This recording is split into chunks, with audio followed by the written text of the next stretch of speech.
শ্রীকৃষ্ণের গোকুল লীলা ও কংসের ব্যর্থ চেষ্টা।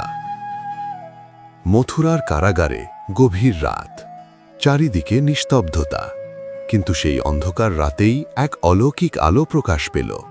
দেবকী ও বসুদেবের ঘরে জন্ম নিলেন স্বয়ং ভগবান শ্রীকৃষ্ণ।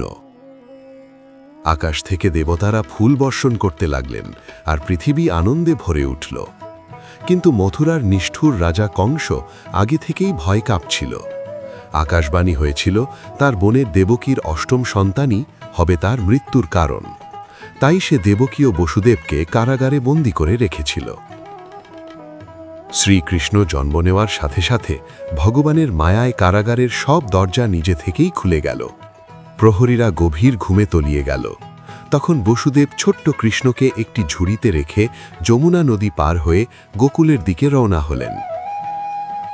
সেই রাতে যমুনাও যেন তার প্রভুকে পথ করে দিল। গোকুলে পৌঁছে বসুদেব নন্দ মহারাজ ও যশোদা মায়ের ঘরে কৃষ্ণকে শুইয়ে দিয়ে সেখানে জন্ম নেওয়া কন্যা শিশুকে নিয়ে আবার মথুরায় ফিরে এলেন। সকাল হতেই গোকুলে আনন্দের বন্যা বয়ে গেল। নন্দের ঘরে এক অপূর্ব সুন্দর পুত্র জন্ম নিয়েছে। সবাই আনন্দে নাচতে লাগল, বাজতে লাগল ঢোল নগাড়া। এদিকে কংস খবর পেয়ে কারাগারে ছুটে এলো এবং সেই কন্যা শিশুকে হত্যা করতে গেল। কিন্তু সেই ছিল দেবী যোগমায়া। সে কংসের হাত থেকে ছুটে আকাশে উঠে বলল, হে মূর্খ কংস, যে তোমার মৃত্যুর কারণ সে ইতিমধ্যেই গোকুলে জন্ম নিয়েছে। এতে কংস আরও ভয় পেয়ে গেল এবং কৃষ্ণকে মারার জন্য একের পর এক রাক্ষস পাঠাতে লাগল। প্রথমে এলো পুতনা, এক ভয়ঙ্কর রাক্ষসী, যে সুন্দরীর রূপ ধরে বিষ মেশানো দুধ খাওয়াতে এলো। কিন্তু ছোট্ট কৃষ্ণ তার প্রাণ শক্তি শুষে নিলেন। পুতনা মাটিতে পড়ে মারা গেল।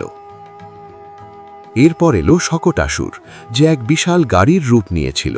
কিন্তু শিশু কৃষ্ণ পায়ের এক ঠেলায় তাকে ভেঙে চুরমার করে দিলেন। তারপর এলো তৃণাবর্ত, এক ভয়ঙ্কর ঘূর্ণিঝড় হয়ে কৃষ্ণকে আকাশে তুলে নিল।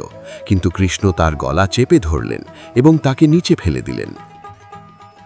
গোকুলে প্রতিদিনই একের পর এক অলৌকিক ঘটনা ঘটতে লাগল, কিন্তু কৃষ্ণ সবসময়ই তার ভক্তদের রক্ষা করতেন।